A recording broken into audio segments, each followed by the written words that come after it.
Yan, ito lang.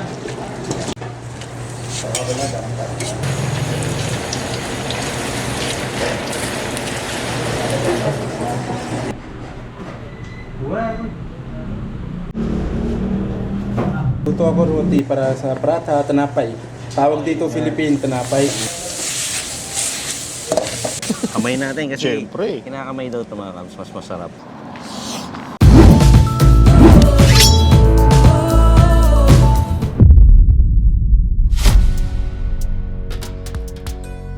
Madami doon na restaurant sa Indian. Dito sa San Fernando, wala naman Indian restaurant. Lagi nag-order dito, chili chicken, butter chicken, paratha, Indian noodles, chicken biryani.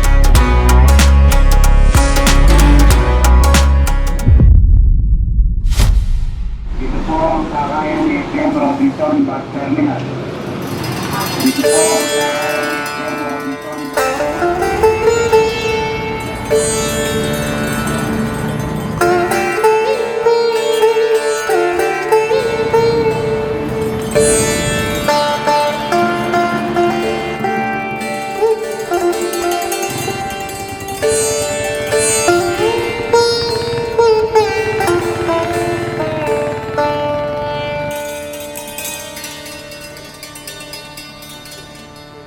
Hello po, ako si Mangal Singh, may-ari di Punjabi Indian Restaurant. 10 years na ako dito sa Philippines. Dati ako trabaho sa 5-6. Kasi lockdown, madami silang walang bayad. Tapos ako logi. Marunong ako sa luto sa Indian food. Mga 9 years ako experience Indian food. Meron na tulong sa aking kaibigan ko. Siya lang bigay sa akin para sa negosyo ako sa restaurant.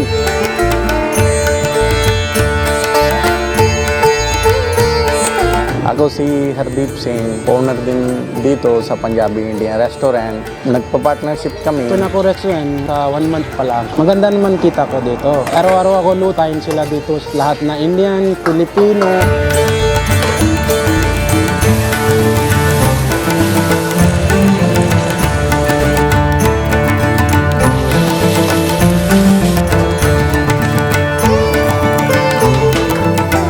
Merong naman ako asawa, kasama siya sa aking trabaho, tapos tulong-tulong siya sa akin.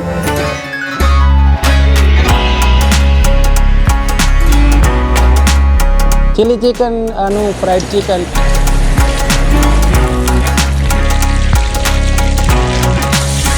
Tapos lagay ako bell pepper, pichay, tapos marami lagay sauces.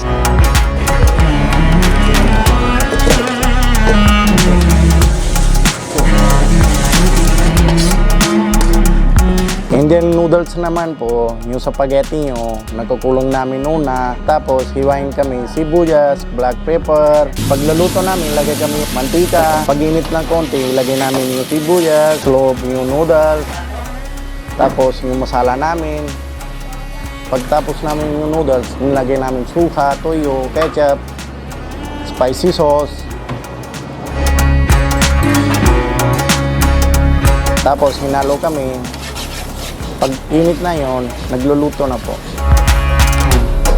Tapos luto yung biryani, luto ako sa chicken. Tapos yung rice namin, basmati.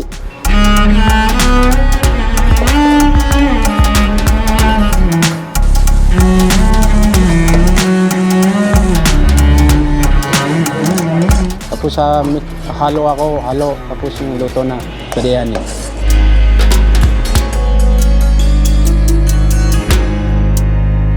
Lahat ng Filipino po, pasyal kayo dito Sa San Fernando, Homesite Dolores, Punjabi Indian Restaurant. papunta ko dito, tikpan nyo yung food namin. Sobrang masarap po. Talaga naman, manyaman Kenny. San Fernando, ang tinaguriang Christmas capital of the Philippines at home of the giant lantern. At dahil Pasko na ang feels, hindi tayo titigil na tuklasin, hanapin at suguri ng mga hidden gem o nakatagong mga masasarap na pagkain dito sa bayan natin. Umpisahan natin ang food trip dito sa Barangay Dolores kung saan matatagpuan ang isang pinakabago, pinakamaanghang at international na Indian street food cuisine. Ito ang Punjabi Indian Restaurant na nagsiserve ng mga foreign dishes na talaga namang bago sa panlasa natin mga Pilipino. Pero foreign man sa inyong paningin, may pusong Pinoy pa din dahil subukan mo man silang kausapin, Tagalog ka nilang sasagutin. Totoong nakakatuwa at nakakatawa kaba ng puso, kaya wag na natin itong patagalin. Tikman natin kung talaga bang the best ang Indian street food sa Dolores.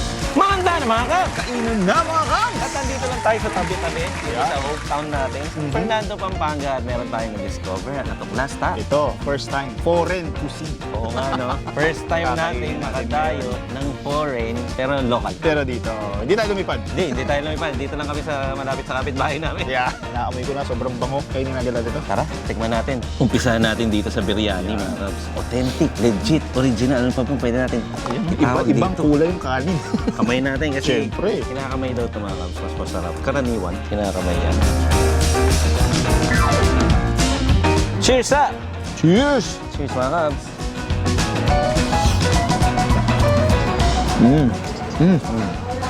Sarap. Medyo spicy kabs yun, ha? Pero... Anghang siya. Yung ano yata yung tawag doon, yung masala. Yun yung nagdadala ng anghang niya.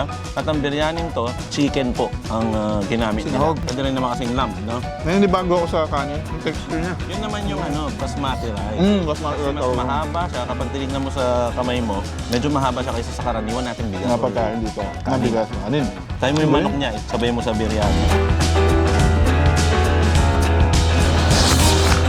Kanin na ulam. Kaya nagsama. Order ka lang ng biryani yun na.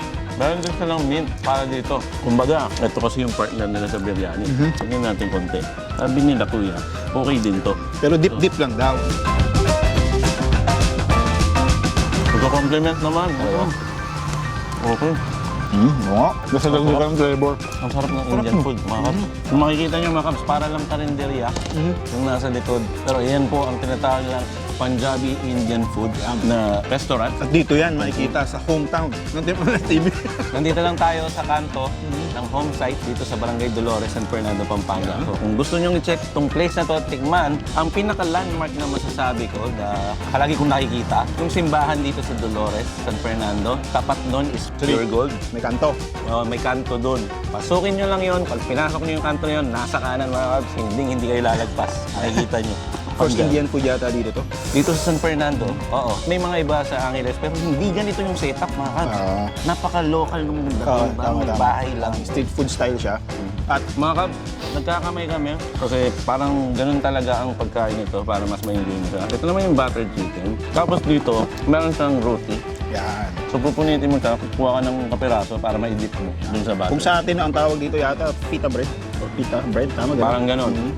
Grabe, oh. Dati napapanood ko lang to. Napaka-creamy. Creamy na may anghang din. Anong lahat may Nabanggit ni Sir Mangga kanina, gatas ng kalabaw doon ginagamit talaga. Kaya malasa, no? Ang sarap niya. Gamit lang ako yung Sara. Gusto ko lang siyang makita sa loob. Rich in spices. Ngayon kasi, oh, parang wala namang cheese to, no? Pero parang cheesy siya. Siguro yung kulay lang, nakikita ng mata ko na parang may cheese. Ito yung pinaka-chicken niya. Ito yung manok lang talaga na pinakalaman niya. Siguro pwede ring iba. Parang Enjoy ako. chicken curry dito sa atin, niluluto. Pero mas creamy to. battery. Oo, yan, mas creamy. Meron din silang chili chicken. Best seller na ito, obsessed. Pero ang in-expect ko, hindi na maanghang yan. Dahil chili chicken ang tawag nila dyan. Kasi sabi Kahit niya, pala yung kulay. sabi ni Kuya Mangga kanina, yung chili chicken, kaya lang naman siya tinawag na chili chicken. Kasi yung chili, yung mga bell pepper, chili pepper, ganun. Pero hindi naman siya literally na maanghang. Nakita natin kung paano niya niluto kanina yan. Wala naman siya nilagay na maanghang na sili dyan. Yung pangkulay, oo, meron. Pero ito na yun. Ito na yung finished product. Amayin natin, sabayan natin dito sa bell pepper para ramdam natin ang pagiging chili pepper niya.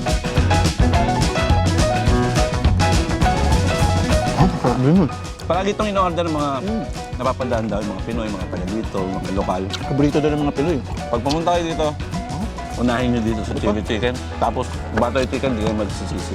Ito pa ang isa. Ito naman yung Indian noodles. Siguro ito hindi natin kakamayin, syempre. Siyempre. Para siyang pansit, pero mukha siyang spaghetti. Kakaibang flavor ng pancit mga kab. Pansit siya na parang spaghetti. Lasang spaghetti na pansit canton. Na gano'n. Parang pinagsama. Harap. napaka-authentic ng mga kinakain natin ngayon kasi ang nagluto nito, First sila Kuya na- Mangga. Napapanood lang, Indian din talaga. napapanood lang natin yung Indian food sa minsan sa Facebook, sa social media, sa YouTube. Pag nakikita mo sila, parang ang sarap. Kasi ang dami nilang nilalagay, hindi sila tinitipid sa mga ingredients, sa mga seasoning. Totoo, masarap At talaga. saka mga kap, minsan yung mga napapanood natin sa Facebook, iba yung iba kinakamay.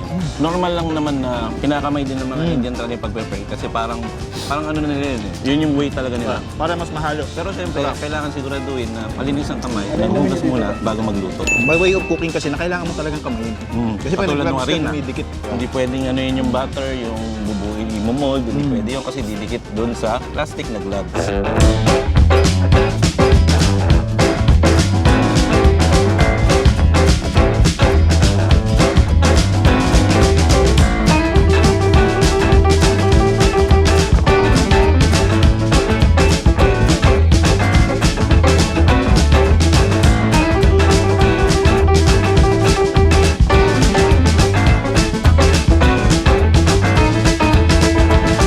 Masarap lahat, Cabster. Ito kasi yung bestseller nila. Ito na yung mismong sinag-guess ni Kuya Mangga kasi ito daw madalas ang favorite dito. Dito nyo matitikman yan mga Cabs, puntahan nyo na dito. Dito lang yan sa Dolores, San Fernando. Dito sa may home site, mga Cabs. Again, gusto nyo pumunta, tandaan nyo lang ang pinaka-landmark ninyo, yung simbahan ng Dolores. Our Lady of Sorrows, mga Cabs. Tapat nun, may kanto, di ba? Pero didikita mo pa ba ng sticker to? Pasado eh, sarap ng lasa eh. Bago pa tayo dumating, mga Cabs, meron na sticker dito. Nakalimutan natin, Oo. bahay nga pala natin. May itim ka na sticker na doon mga Cabs. Sobrang lapit lang dito sa bahay. So, Pero dagdagan pa rin natin, yung sticker. kung i-rate ko to, kung ako tatanungin mo, 10 out of 10. mga Cabs. So, First time ko nakakain ng Indian food, Cabs. Ito yung magiging basehan ko, 10 out of 10 din sa akin to. Lahat masarap mga Cabs. Hindi tinitipid sa lasa. Sa seasoning, kompleto. Pag Indian food, ganun yata talaga. lahat ng kailangan nilang ilagay dyan, siguro hindi lang 11 herbs, mga ganyan dito. Sobra-sobra harap. At affordable yung mga prices nila dito mga Cabs. Kaya ako kasi nyo, kailan nyo, ubos Tumba na naman, mga Cabs. Pero to, marami pa to. Saka may anghang talaga to, mga Cabs. Para sa inyo, bago tayo magpaalam, ba maubos na ng tuluyan. Nagagalit na yung cameraman. Order na lang natin ulit si cameraman. Sa Silabal Sushi. Take out. Mag-take ka pa, hindi lang naman tayo. Order na order yan. Doon namin i-take ang opportunity para mag-thank you sa lahat ng bumubuo itong Punjabi. Punjabi. Thank you so much ha. Pagtanggap ka namin. Sila Sir Mangga, sa pamilya, sa asawa. Maraming salamat. At lahat ng ito ay pinrepel niyo para sa amin. Ma-order pa kami. Order pa po kami. Sobrang sarap po talaga. Walang halong biro. Ang sarap lahat. Mga Kab, supportahan natin. Punta lang kayo dito, Barangay Dolores. Again, sana nag-enjoy kayo sa lahat ng pinupuntahan namin. Sana natitikman nyo din kahit paano. Pwede nyo rin lutuin sa inyo ang mga natitikman namin. Ayun, Dito, supportan para sa- natin mga Cabs lahat ng mga nagtitinda ng pagkain. Tulad dito sila sir. SME. Bago lang sila, di ba? Bago lang sila pero kung ako sa inyo, puntahan nyo na kasi hindi kayo magsisisi. Ayun, siguro ganito na muna. Palagi po kayong mag-ingat. Kahit saan man kayo magpunta, katulad namin, na napapalibot din, kahit saan dito sa Pilipinas. Doblehin nyo palagi ang ingat. Kaya ingat-ingat palagi. Muli po kami ang Team Kala TV 2.0. Palagi magsasabi, magpapaalala sa inyo. Huwag nyo kakalimutan, lagi nyo tatandaan. Ang rule number 2. Hindi ko hindi matandaan. Hindi pa pala bukas. Ito lang, hindi ba bukas? Nakalimutan namin sa script. Kailangan mo.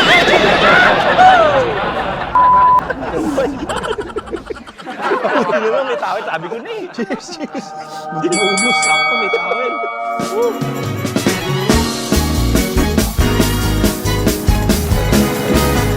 Bottoms up. Manyaman! Kenny! Suwate.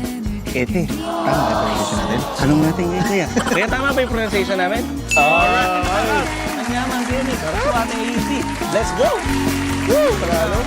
Yeah, thank you. Thank you sa mga salamat. Sarap lahat. Sa pagluto. Baka siya talaga nagluto lahat niyan. Na-prepare niya lahat. Sorry kung tinang maubos yung biryani. Maubos na rin yan. Maubos na rin yung ating roti. So parang pizza bread. Sarap lahat. Wala akong kailangan i-rate dito sa lahat. Parang masarap eh. Ang tapon, mga tapon. Uwi mo pa. Punta na kayo dito, lalo na yung mga banda lang dito sa San Fernando. Lapit lang, let's go. Makabayan natin yan, mga kab. Ito lang, bago. Pero yung biryani, parang talaga sa atin. Ba't doon tayo nag-vlog? May tapos na nag-out sa kada. Let's go.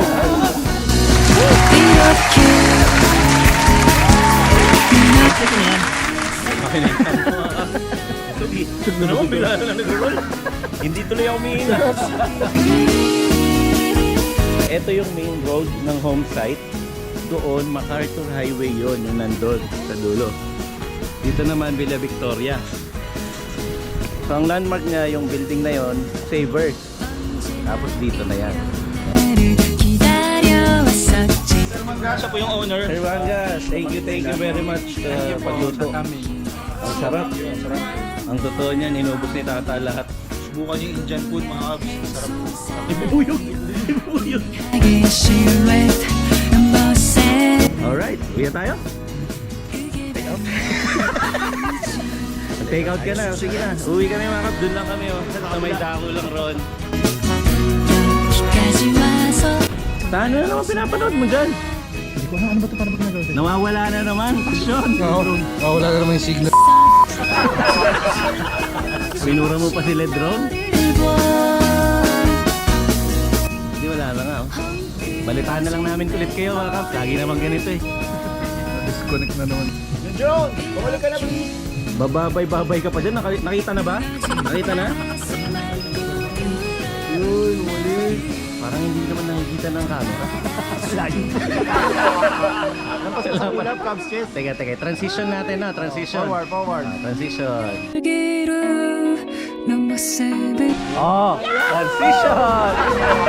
Ayun, mananagas na. Ayan na pala eh. Oh, safe na. Ayan. Sagasa naman ang nakapatay sa akin.